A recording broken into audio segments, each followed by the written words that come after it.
প্রচুর পরিমাণে চুল ফাটছে, চুল মাঝখান থেকে কেটে কেটে পড়ে যাচ্ছে, খুব ড্রাই হয়ে গেছে, এই টাইমে আমাদের মনে হয় গোড়া থেকেই চুলটা পুরো কেটে বাদ দিই। না, আজকের পর থেকে আপনাদের আর করতে হবে না এটা।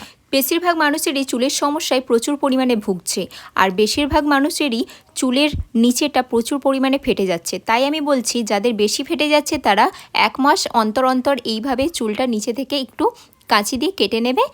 আর যদি অল্প ফেটে থাকে তাহলে 3 মাস অন্তর অন্তর চুলটা একটু কাঁচি দিয়ে কেটে নেবে। রাত্রে ঘুমাবার আগে চুলের নিচেতে একটু অয়েল লাগিয়ে নেবেন, এতে চুলের ড্রাইনেস কমবে আর ফাটা ভাবটা চলে যাবে।